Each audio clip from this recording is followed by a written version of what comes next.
ఈరోజే బుధవారం వినాయకుడికి ఎంతో ప్రీతికరమైన రోజు. సంకటాలను తొలగించే ఆ వినాయకుడిని పూజించే విశేషమైన రోజు. ఈరోజు ఈ కథను వింటే చాలు, సమస్యలన్నీ తొలగిపోయి ప్రతి పనిలో మీదే విజయం కలుగుతుంది. మరి ఆ కథ ఏంటో ఇప్పుడు ఈ వీడియోలో తెలుసుకుందాం. శ్రీకృష్ణుడు అర్జునుడు కలిసి వెళుతూ ఉండగా వారికి మార్గమధ్యలో ఒక పేద యాచకుడు కనిపించాడు. అతన్ని చూసి జాలిపడి అర్జునుడు ఒక సంచి నిండా బంగారు నాణాలు ఇచ్చాడు. అవి తీసుకుని సంతోషంగా ఆ యాచకుడు ఇంటికి వెళ్తూ ఉండగా మార్గమధ్యలో ఒక దొంగ యాచకుణ్ణి కత్తితో బెదిరించి అతని దగ్గర ఉన్న నాణాల సంచిని లాక్కున్నాడు. మరలా ఇంకొక రోజు యాచకుడు భిక్షాటన చేస్తూ ఉండగా అర్జునుడు అతన్ని చూసి ఆశ్చర్యపోయాడు. విషయం తెలిసి జాలిపడి ఒక ఖరీదైన వజ్రాన్ని యాచకుడికి ఇచ్చి సుఖంగా జీవించు అన్నాడు. అతను ఈసారి జాగ్రత్తగా ఆ వజ్రాన్ని ఇంటికి తీసుకువెళ్లి గదిలో ఒక మూలాన ఉన్న ఒక కుండలో దాన్ని దాచిపెట్టి ఆ రాత్రి పడుకున్నాడు. తీరా తెల్లవారు లేచి చూసేసరికి ఇంట్లో అతని భార్య లేదు. అంతేకాదు ఆ కుండ కూడా లేదు. ఇక యాచకుడు పరిగెత్తుకుంటూ నదీ తీరానికి చేరుకున్నాడు. తన భార్యను, ఆమె చేతిలోని కుండను చూసి హమ్మయ్య అనుకున్నాడు. కాని ఆ కుండలో చూస్తే వజ్రం లేదు. అది ఆ నదిలో నీళ్ల కోసం కుండను ముంచినప్పుడు నదీ ప్రవాహంలో కొట్టుకుపోయింది. తన దురదృష్టానికి ఎంతో చింతించిన యాచకుడు మళ్లీ భిక్షాటనకు వీధుల్లోకి వెళ్లాల్సి వచ్చింది. అతను యాచకుడిగా వెళ్ళినప్పుడు శ్రీకృష్ణుడు, అర్జునుడు మళ్లీ వాణ్ణి చూశారు. అప్పుడు అర్జునుడు శ్రీకృష్ణుడితో ఇలా అన్నాడు, బావా, ఇతనెవరో పరమ దురదృష్టవంతుడిగా ఉన్నాడు అని పలకగా శ్రీకృష్ణుడు ఇలా అన్నాడు, లేదు అర్జునా, ఈసారి ఏం జరుగుతుందో నువ్వు చూడు అని అతని చేతిలో 2 బంగారు నాణాలు పెట్టాడు. అప్పుడు యాచకుడు ఇలా అనుకున్నాడు, సంచి నిండా బంగారు నాణాలు, ఎంతో విలువైన వజ్రమే నా దగ్గర నిలబడలేదు. ఈ 2 నాణాలు మాత్రం నా తలరాతను మారుస్తాయా, నా పిచ్చిగాని అని అనుకుంటూ ఇంటికి బయలుదేరాడు. అప్పుడు అతను వెళ్లే దారిలో ఒక జాలరి వలకు చిక్కి విలవిల్లాడుతున్న చేపను చూశాడు యాచకుడు. దీంతో అతని హృదయం ద్రవించింది. నా దగ్గర ఉన్న ఈ 2 నాణాలు నా తలరాతను మార్చలేవు, కాబట్టి పాపం ఈ మూగజీవి ప్రాణాలైనా రక్షిద్దామనుకుని తన దగ్గర ఉన్న 2 నాణాలు ఆ జారికి ఇచ్చేసి ఆ చేపను తీసుకుని ఇంటికి వెళ్లి ఒక నీటి తొట్టెలో వేశాడు. కొద్దిసేపటికి అతని భార్య ఆ చేపను చూసి, దాని నోటిలో ఏదో ఇరుక్కుని ఉంది, అందుకే అది గిలగిలా కొట్టుకుంటుంది అని భర్తకు చెప్పింది.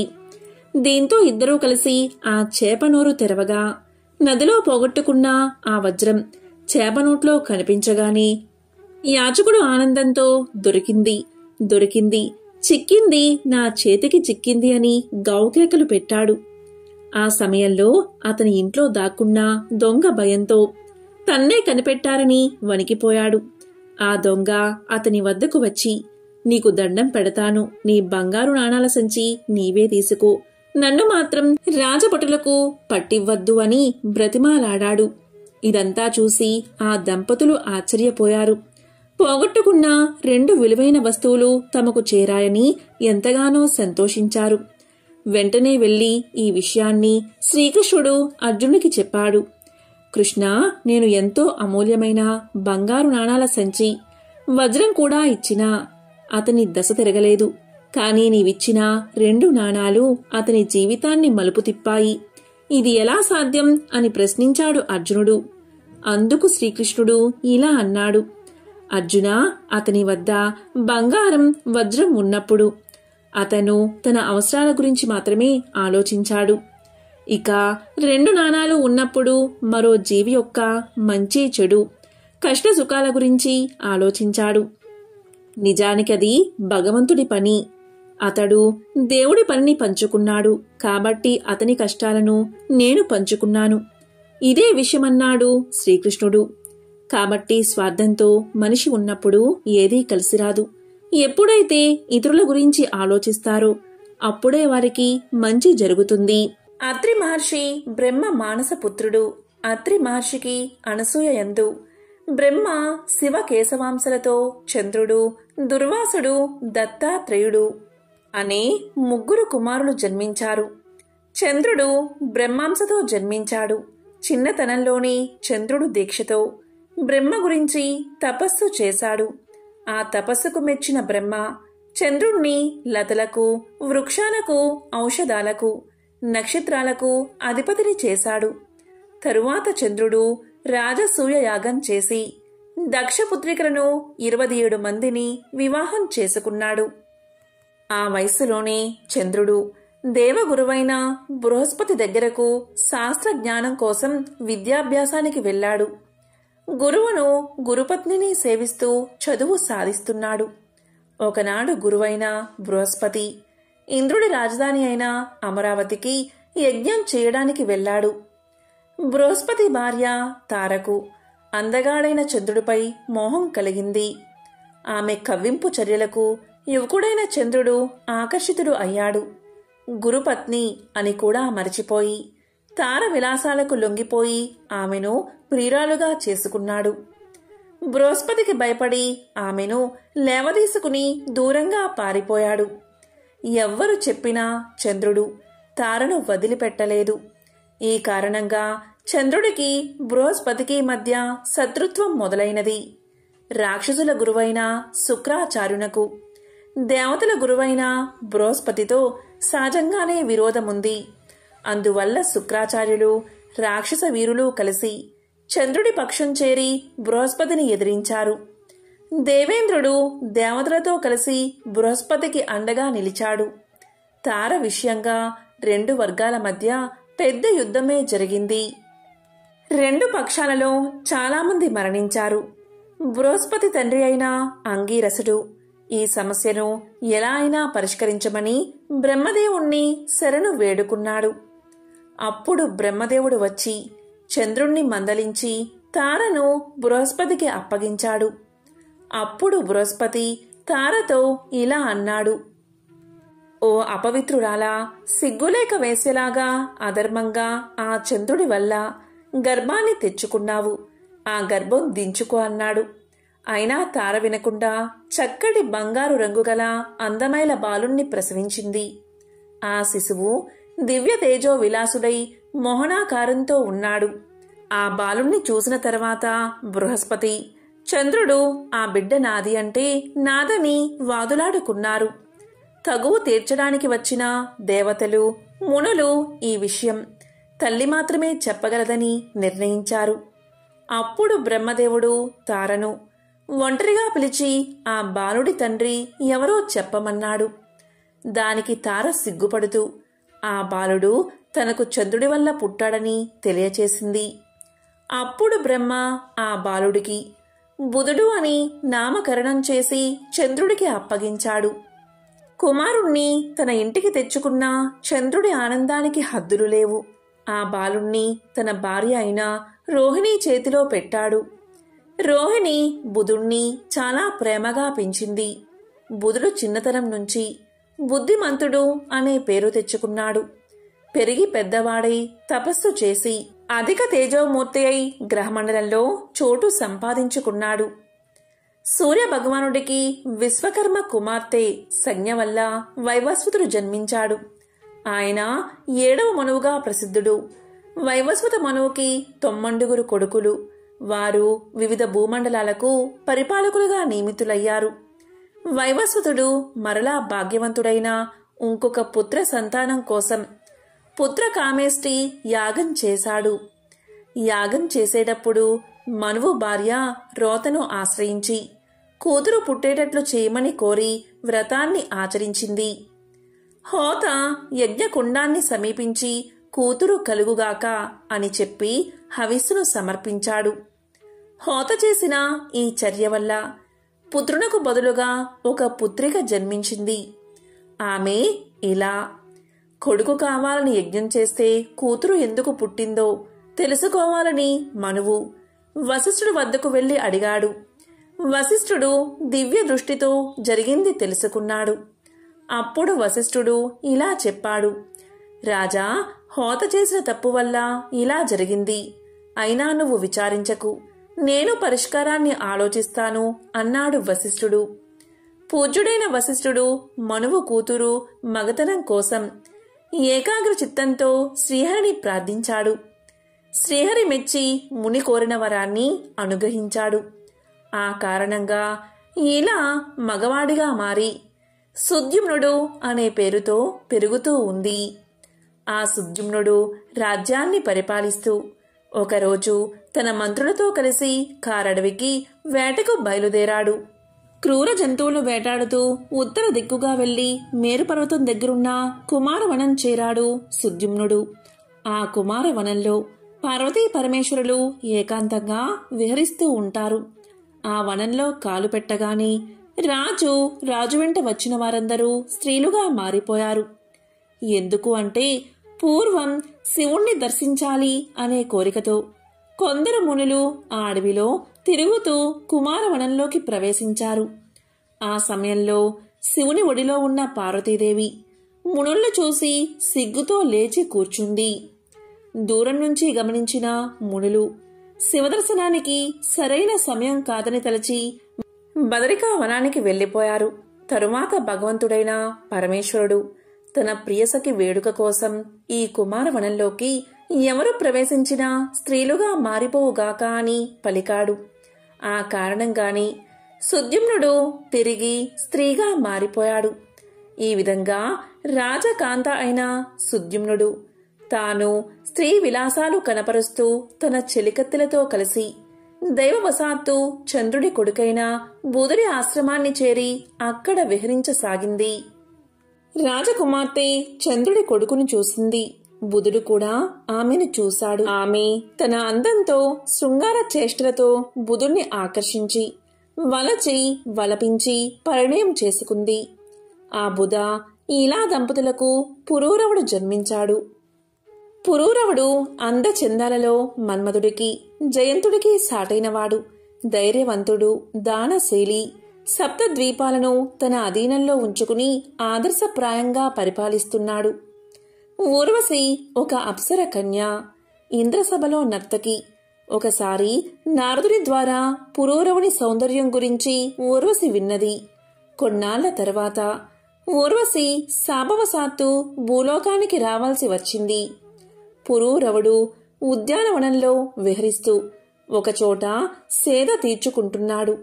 ఆ సమయంలో ఊర్వశి చెలికత్తెలతో అక్కడికి వచ్చి పురూరవుణ్ణి చూసింది. అతని అందానికి ముగ్ధురాలై తన్ని తాను మైమరిచి అలా చూస్తూ ఉండిపోయింది. అప్పుడు ఆమెను చూసిన పురూరవుడు ఆశ్చర్యంతో, సుందరి, ఎవరు నీవు? దేవకన్యలాగా ఉన్నావు. ఇక్కడికి ఎలా వచ్చావు అని అడిగాడు. దానికి ఆమె, రాజా, నా పేరు ఊర్వశి. నేను ఒక దేవకాంతను. ఒక అనివార్య కారణం వల్ల కొన్నాళ్లు ఈ భూలోకంలో ఉండాల్సి ఉంది. నారదుని ద్వారా నీ అంద చందాలు, పరాక్రమం గురించి విన్నాను అని సమాధానం చెప్పింది. పురూరవుడు కూడా అప్సరకాంత అందానికి, ఆమె వయ్యారపు సొగసుకు దాసుడు అయిపోయాడు. తన మందిరంలో ఉండి తన్ని అనుగ్రహించమని వేడుకున్నాడు. ఊర్వశి తనకు పురూరవునిపై ఉన్న కోరిక నెరవేరబోతున్నందుకు ఎంతో ఆనందించింది. అప్పుడు ఆమె ఇలా పలికింది, రాజా, నీపై నాకు మోహం ఏర్పడింది. నీతో జీవించడం కూడా నాకు ఇష్టమే. కానీ నేను 2 గొర్రె పిల్లలను నా బిడ్డల్లాగా పెంచుకుంటున్నాను. నీవు వీటిని పోషించాలి. వాటికి ఎటువంటి ఆపద రాకుండా రక్షించాలి. నువ్వు దిశ మొలతో నాకు ఎప్పుడూ కనబడకూడదు. నా ఆహారం నెయ్యి, దానికి ఎప్పుడూ కొరత రాకూడదు. వీటిలో ఏది జరగకపోయినా అదే క్షణం నిన్ను విడిచి వెళ్లిపోతాను అంది ఊర్వశి. రాజు ఆ నియమాలకు అంగీకరించి ఆమెను తన రాజభవనానికి తీసుకెళ్లాడు. ఊర్వశి పురూరవులిద్దరూ ఒక్కటై విహరిస్తూ ఆనందంగా జీవితాన్ని గడుపుతున్నారు. కొన్నాళ్ల తర్వాత ఇంద్రసభలో ఊర్వశి లేకపోవడం గ్రహించిన ఇంద్రుడు ఆమె ఎక్కడుందో వెతికి పట్టుకురమ్మని కొందరు గంధర్వులను నియమించాడు. వారు నడిరాత్రి భూలోకం వచ్చి ఊర్వశి పెంచుకుంటున్న గొర్రెలను పట్టుకున్నారు. అవి భయంతో గట్టిగా అరవడం మొదలుపెట్టాయి. ఆ అరుపులకు నిద్రలేచిన ఊర్వశి తన గొర్రెను రక్షించడం కోసం పురూరవుణ్ణి నిద్ర లేపడానికి ప్రయత్నించింది. కాని అలసి ఒళ్ళు మరచి మత్తు నిద్రలో ఉన్న పురూరవుడు వెంటనే లేవలేదు. దాంతో ఊర్వశి ఇలా పలికింది, రాజా, నేను ఎంతో ప్రేమగా పెంచుకుంటున్నా నా గొర్రె పిల్లలను దొంగలు ఎత్తుకుపోతుంటే లేవకుండా మొద్దు నిద్రపోతున్నావు. కళ్ళు మూసుకుని నిద్రపోతో నా కౌగిలి వదలడం లేదు. నీతో స్నేహం చేసి నేను అనాథను అయ్యాను అంటూ నోటికి వచ్చినట్లు తిట్టసాగింది. ఊర్వశి పౌరుషమైన మాటలకు హఠాత్తుగా లేచిన పురూరవుడు తన బట్టలు ఊడిన సంగతి కూడా గ్రహించక కత్తిపట్టి గంధర్వులను ఓడించి గొర్రెలను తీసుకువచ్చాడు. అప్పుడు ఊర్వశి దిశమలతో ఉన్న పురూరవుణ్ణి చూసి ఇలా పలికింది, రాజా, నువ్వు నా నిబంధనలు పాటించకుండా దిశమలతో కనబడ్డావు. తక్షణం నిన్ను వదిలి వెళ్తున్నాను అని చెప్పి స్వర్గానికి తిరిగి వెళ్లిపోయింది. ఊర్వశి కనిపించకపోవడంతో పురూరవుడు రాజ్యపాలన వదిలిపెట్టి పిచ్చివాడిలాగా తిరగడం మొదలుపెట్టాడు. తిరుగుతూ చివరకు కురుక్షేత్రాన్ని చేరుకున్నాడు. అక్కడ చెలికత్తెలతో కలిసి సరస్వతీ నదీ తీరంలో చెలికత్తెలతో కలిసి ఉన్న ఊర్వశిని చూశాడు. వెంటనే ఆమెను గట్టిగా కౌగలించుకుని నన్ను మరచి ఎక్కడికి వెళ్లిపోయావు అంటూ విలపించసాగాడు. అతని దుస్థితి చూసి జాలిపడిన ఊర్వశి ఆ రాత్రి పురూరవుడితో గడిపింది. మరునాడు ఉదయం నిద్ర లేచాక రాజుతో ఇలా పలికింది, నీ అనురాగ ఫలితంగా నేను గర్భవతిని అయ్యాను. నువ్వు మహారాజువి. రాజ్యపాలన నీ ధర్మం. సంవత్సరం తర్వాత నేను వచ్చి నీ బిడ్డను నీకు తెచ్చి ఇస్తాను. గంధర్వులను ప్రార్థించు, వారు నిన్ను కరుణిస్తారు అని నచ్చ చెప్పి వెళ్లిపోయింది ఊర్వశి. దీంతో రాజు సంతృప్తిగా రాజధానికి వెళ్లిపోయాడు. పురూరవుడు గంధర్వులను మనస్ఫూర్తిగా ప్రార్థించాడు. ఇక సంవత్సరం కాగానే ఊర్వశికి ఒక పుత్రుడు జన్మించాడు. గంధర్వులు పురూరవుని వద్దకు వచ్చి తనను ఊర్వశిని విడదీసినందుకు క్షమించమని కోరారు. ప్రతిఫలంగా వారు ఒక అగ్ని కుండకును ఇచ్చి యజ్ఞం చెయ్యమన్నారు. యజ్ఞఫలంగా ఊర్వశితో పాటు తన కుమారుడు లభిస్తారని దీవించారు. పురూరవుడు ఆ విధంగానే చేశాడు. వేదోక్తంగా యజ్ఞం నిర్వర్తించాడు. దాని ఫలితంగా ఊర్వశిని తన కుమారుణ్ణి పొందాడు. ఊర్వశితో అన్ని లోకాల్లో విహరిస్తూ ప్రజారంజకంగా రాజ్యపాలన సాగించాడు. ఊర్వశి ద్వారా ఇంకొక 5 కుమారులను పొందాడు.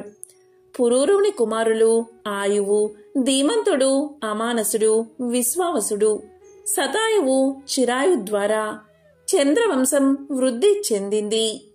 ఇదే బుధుడి పుట్టుక. అలాగే బుధుడి వంశానికి అంటే చంద్రవంశానికి సంబంధించిన విశేషమైన కథ. పూర్వం మహాభారత అరణ్య పర్వంలో పాండవులు అరణ్యవాసంలో ఉన్నప్పుడు ఒక బ్రాహ్మణుడు పాండవుల వద్దకు వచ్చి ఇలా పలికాడు.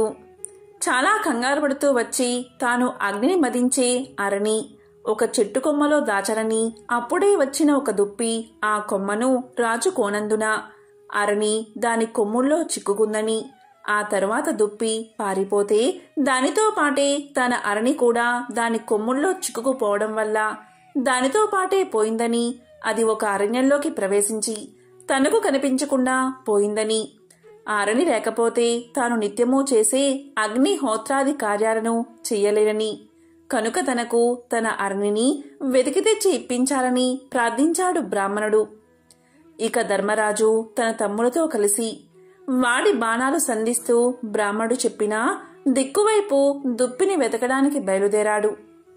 ఎన్ని బాణాలు వారు వేసినా ఒక్కటి దానికి తగిలిన జాడ కనిపించలేదు. అది అదృశ్యమైందని వారు భావించారు. తమ ప్రయత్నం విఫలమైందని బాధపడుతూ అలసట చెందడం వల్ల ఒక మర్రి చెట్టు నీడలో విశ్రమించారు. అప్పుడు నకులుడు ధర్మరాజుతో ఇలా పలికాడు. ఆర్యా, మీరు ఇంత ధర్మ తత్పరత కలవారు కదా, మన కష్టాలకు కారణం ఏమిటి అని ప్రశ్నించాడు. దానికి ధర్మరాజు నవ్వి, మన పూర్వజన్మ కర్మలే మన సుఖదుఖాలకు కారణమని పెద్దలు చెప్పారు అన్నాడు. అప్పుడు భీముడు కల్పించుకుని, ఆ రోజు పాంచాలిని నిండు కొలువులోకి ఈడ్చుకుని వచ్చినప్పుడే కౌరవులందరినీ నేను చంపేసి ఉండాల్సింది. అలా చేయకపోవడం వల్లే మనకి కష్టాలు అన్నాడు. అర్జునుడు భీముడి కోపానికి వత్తాసు పలుకుతూ అహంకారం ఆవహించి సూత కుమారుడైన కర్ణుడు ఆ రోజు పలికిన కారు కూతల్ని విని పెరిగి పందిలాగా నేను ఊరుకోబట్టే ఈ బాధలు కష్టాలు అన్నాడు. ఇక సహదేవుడు ఇలా అన్నాడు. దుష్ట ద్యూతాన్ని మనతో ఆడించిన మాయావి శకుని నేను ఆ రోజే చంపి ఉండకపోవడమే మన కష్టాలకు కారణమన్నాడు. అన్నీ విన్న అజాత శత్రువు పాండవాగ్రేసరుడు ధర్మరాజు నకునితో అన్నదమ్ములైన మనం అందరం బాగా దాహంతో బాధపడుతున్నాం. దగ్గరలో ఎక్కడైనా నీరు ఉందేమో చూసి నువ్వు తాగి మాకు కూడా తీసుకురా అని ఆదేశించాడు. దీంతో నకులుడు అన్నగారి మాటకు బద్ధుడై వటవృక్షమెక్కి నీళ్లు ఎక్కడైనా దొరుకుతాయేమో అని పరిశీలించాడు. కొంత దూరంలో ఒక జలాశయం ఉందని తెలుసుకుని అన్నగారికి చెప్పాడు. అప్పుడు ధర్మరాజు నకులుణ్ణి అక్కడికి వెళ్లి దాహం తీర్చుకుని తమందరికీ వెంటనే మంచినీరు తేవలసిందిగా ఆజ్ఞాపించాడు. దీంతో నకులుడు జలాశయం చేరుకున్నాడు. అందులో దిగి నీళ్లు తాగాలని ప్రయత్నం చేశాడు. ఇంతలో ఒక గొంతు వినిపించింది. ఆ తడాకం తనదని, తాను అడిగే ప్రశ్నలకు సరైన జవాబులు చెబితేనే నీరు తాగనిస్తాను అంది ఆ గొంతు. నకులుడు ఆ మాటలు వినకుండా లోపలికి దిగి కొంచెం నీరు తాగాడు. వెంటనే స్పృహ కోల్పోయి నేలపై కూలబడ్డాడు. ఎంతసేపటికి నకులుడు రాకపోయేసరికి ధర్మరాజు సహదేవుణ్ణి పంపాడు. అతను వెళ్లి నకులుడి స్థితి గమనించి నీళ్లలోకి దిగాడు. అప్పుడు మళ్ళీ ఒక అశరీర భూతం గొంతు, ఈ తటాకం నాది, నేనడిగిన ప్రశ్నలకు సరైన జవాబు చెబితేనే నీళ్లు తాగనిస్తాను అని వినిపించింది. కాని అహంకారం ఆవేశం ఉన్న సహదేవుడు ఆ మాటలు లక్ష్యపెట్టక లోపలికి దిగి దాహం తాగి మూర్ఛపోయాడు. ఆ తరువాత అర్జున భీములు కూడా వచ్చి అలాగే మూర్ఛపోయారు. చివరికి ధర్మరాజే బయలుదేరి వచ్చాడు. ఆ కొలను దగ్గర మూర్ఛపడి ఉన్న సోదరుల్ని చూశాడు.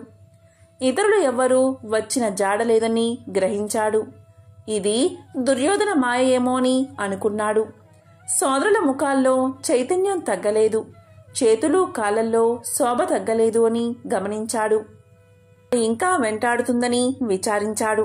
తాను వీళ్లను వదిలి వెళ్లితే తల్లి కుంతీదేవికి ఏమని సమాధానం చెప్పుకోవాలా అని సందేహించాడు. దాహం విపరీతంగా ఉంది. దాంతో కొలంలోకి దిగాడు ధర్మరాజు. అప్పుడు అశరీర భూతం ఇదివరకలాగే హెచ్చరించి తన ప్రశ్నకు సరైన సమాధానాలు చెబితేనే ఉదక ప్రాప్తం అంది. అది తన కొలను అని, తాను ఒక కొంగ అని చెప్పాడు. ఇక ధర్మరాజు వినయంతో మీరెవరో మహాపరాక్రమవంతులై ఉండాలి, లేకపోతే కుల పర్వతాలని ఢీకొన్నే నా సోదరులు ఇలా మూర్ఛపోరు. మీరెవరో, మీ కోరిక ఏమిటో నాకు సరిగ్గా చెప్పండి అన్నాడు. దానికి ఆ అదృశ్య గొంతు, ధర్మరాజా, నేను ఒక యక్షుడిని, నా వల్లే నీ సోదరులకు ఈ గతి పట్టింది అని చెప్పిన వెంటనే అక్కడ ప్రత్యక్షమయ్యాడు. అతను ఆజానుబాహుడు. అతని గర్జనకు అడవిలోని ప్రాణాలు వణికిపోయాయి. పరమ భయంకరంగా ఉన్నాడు. కాని ప్రశాంత గంభీర స్వరంతో ఇలా అన్నాడు. యుధిష్ఠిరా, నా అనుమతి లేకుండా నీ తమ్ముళ్ళు నీరు తాగి ఇలా అయిపోయారు. నువ్వు వివేకవంతుడివి కనుక దుస్సాహసం చెయ్యలేదు. నా అనుమతి కోసం ఎదురు చూస్తున్నావు. నా ప్రశ్నలకు తగిన సమాధానాలు చెప్పి అప్పుడు నీళ్లు తాగు అన్నాడు యక్షుడు. సరే అని ప్రశ్నలు వెయ్యవలసిందిగా ధర్మరాజు యక్షుణ్ణి కోరాడు. ఇప్పుడు ప్రశ్నలు, వాటికి ధర్మరాజు సమాధానాలు తెలుసుకుందాం. సూర్యుణ్ణి ఉదయింపచేసేవారు ఎవరు అని యక్షుడు అడగగా బ్రహ్మం అని ధర్మరాజు సమాధానం చెప్పాడు. సూర్యుని చుట్టూ తిరిగేవారెవరు అని యక్షుడు అడగగా దేవతలు అని సమాధానం చెప్పారు. మానవుడు దేనివల్ల మహత్తును పొందుతాడు అని యక్షుడు అడగగా తపస్సు అని ధర్మరాజు సమాధానం చెప్పాడు. ఆకాశం కంటే పొడవైంది ఏది అని యక్షుడు అడగగా తండ్రి అని సమాధానం చెప్పాడు ధర్మరాజు. భూమి కంటే భారమైంది ఏది అని యక్షుడు అడగగా జనని అని సమాధానం చెప్పాడు. గాలి కంటే వేగమైంది ఏది అని యక్షుడు అడగగా మనస్సు గాలి కంటే వేగమైందని ధర్మరాజు సమాధానం చెప్పాడు. మానవుడికి సజ్జనత్వం ఎలా వస్తుంది అని యక్షుడు అడగగా ధర్మరాజు ఇలా సమాధానం చెప్పాడు. ఇతరులు తన పట్ల ఏ పని చేస్తే, ఏ మాట మాట్లాడితే తన మనస్సుకు బాధ కలుగుతుందో తాను ఇతరుల పట్ల ఆ మాటలు మాట్లాడకుండా ఎవడు ఉంటాడో అట్టివాడికి సజ్జనత్వం వస్తుంది అని సమాధానం చెప్పాడు. నిద్రలో కూడా కన్ను మూయంది ఏది అని యక్షుడు అడగగా చేప అని ధర్మరాజు సమాధానం చెప్పాడు. జన్మించియు ప్రాణం లేనిది ఏది అని యక్షుడు అడగగా గుడ్డు అని సమాధానం చెప్పాడు ధర్మరాజు. రూపమున్నా హృదయం లేనిది ఏది అని యక్షుడు అడగగా రాయి అని సమాధానం చెప్పాడు ధర్మరాజు. ఎల్లప్పుడూ వేగం గలదేది అని యక్షుడు అడగగా నది అని సమాధానం చెప్పాడు. కీర్తికి ఆశ్రయం ఏది అని యక్షుడు అడగగా దానమని ధర్మరాజు సమాధానం చెప్పాడు. లాభాల్లో గొప్పది ఏది అని యక్షుడు అడగగా ఆరోగ్యమని సమాధానం చెప్పాడు.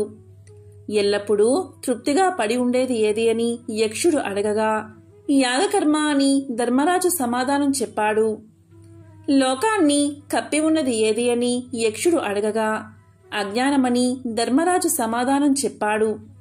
జ్ఞానమంటే ఏమిటి అని అడగగా మంచి చెడుల్ని గుర్తించగలగడం జ్ఞానమని సమాధానం చెప్పాడు.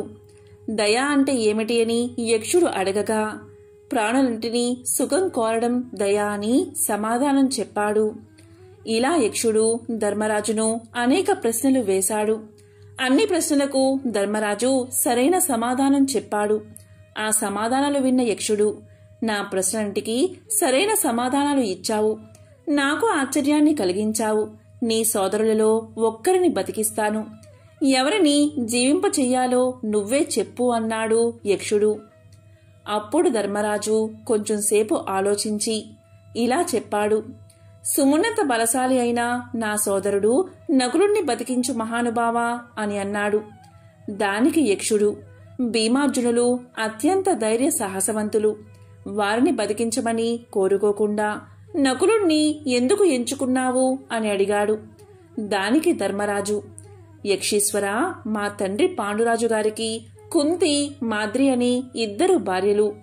కుంతి తనయుల్లో నేను బతికే ఉన్నాను, మాద్రి తనయుల్లో ఒక్కరైనా జీవించాలి కదా అన్నాడు. అప్పుడు సంతోషించిన యక్షుడు నీ ధర్మజ్ఞతకు మహా ఆనందంగా ఉంది, నీ సోదరులందరినీ పునర్జీవితుల్ని చేస్తాను అని చెప్పి వారందరికీ స్పృహ కల్పించాడు. దీంతో పరమానంద భరితుడైన ధర్మతనయుడు అంటే ధర్మరాజు ఇలా పలికాడు. నీవు యక్షుడివి కావు, నువ్వేదో దేవతవు, దీంట్లో సందేహం లేదు. నీ యథార్థ స్వరూపం నాకు చూపించు అని కోరాడు. దానికి యక్షుడు నేను ధర్మదేవతను, సత్యం, శౌచం, దానం, తపం, సమం, దాంతి, కీర్తి, సమగ్ర పరిజ్ఞానం నా స్వరూపాలే. నా కుమారుడివైన నిన్ను చూడాలి అనే ఉద్దేశంతోనే ఈ కొలను చేరాను. నన్ను ఆశ్రయించిన వారెవరూ దుర్గతి పొందరు. నీ సాధువర్తనకు సంతోషించి ఇంకో వరం కూడా ప్రసాదిస్తున్నాను, కోరుకో అన్నాడు. దీంతో ధర్మరాజు అమిత ఆనందాన్ని పొంది భక్తితో ధర్మదేవతకు సాష్టాంగ నమస్కారం చేశాడు. ధర్మదేవ, ఆశ్రమ సమీపంలో ఉన్న ఒక బ్రాహ్మణుడి అరణిని జింక అపహరించుకు పారిపోయింది. దాన్ని ఆయనకు కర్మలోపం రాకుండా మళ్లీ ప్రసాదించాలి అని ప్రార్థించాడు. దీంతో ధర్మదేవత చాలా సంతోషించి ధర్మజుని మనోగతం ఎలాంటిదో తెలుసుకోవడానికే అలా కల్పిత జింకను సృష్టించాలని చెప్పి ఆర్నిని అనుగ్రహించాడు. ధర్మదేవతా కుమారుడైన ధర్మరాజుపై అపార కృపా కటాక్షాలతో ధర్మనందన మీ 12 ఏళ్ల అరణ్యవాసం పూర్తయింది. 13వ ఏడు అజ్ఞాతవాసం. మీరు ఏం చెయ్యాలి? అజ్ఞాతవాస సమయంలో మీరందరూ ఏ రూపంలో ఉండాలి అని అనుకుంటారో అలాంటి రూపమే మీకు ఏర్పడుతుంది. మిమ్మల్ని ఎవరూ కొంచెం కూడా గుర్తుపట్టలేరు. ఇది మీకు వరంగా ఇస్తున్నాను. ఇంకేమైనా కోరిక ఉంటే నాకు తెలియచేయండి, నెరవేరుస్తా అన్నాడు. విఘ్నుడైన ధర్మరాజు నీ దర్శనంతో ధన్యుణ్ణి అయ్యాను. ఇంకేం కోరిక లేదు. నా మనసు క్రోధ, లోభ, మోహాది దుర్గుణాలకు ఎప్పుడూ దూరంగా ఉండి సదా ధర్మాచరణతో విలసిల్లేటట్లు అనుగ్రహించు అని వేడుకున్నాడు. ఆ వరాన్ని ఆనందంగా ప్రసాదించి ధర్మదేవత అదృశ్యం అయిపోయాడు. భీమార్జున, నకుల, సహదేవులు యథాస్థితికి వచ్చారు. అందరితో కలిసి ధర్మరాజు మళ్లీ ఆశ్రమానికి చేరుకున్నాడు. బ్రాహ్మణుడికి ఆరనిని అందజేసి ఆయన శుభాశిస్సులను పొంది ఆనందంగా సోదరుడితో గడిపాడు. బుధవారం రోజు ఎవరైతే ఈ కథను వింటారో లేక చెప్తారో అటువంటి వారి సమస్త దోషాలు తొలగిపోతాయి. జన్మల పాపాలు తొలగి కోటి జన్మల పుణ్యం కలుగుతుంది. సకల శుభాలు కలుగుతాయి.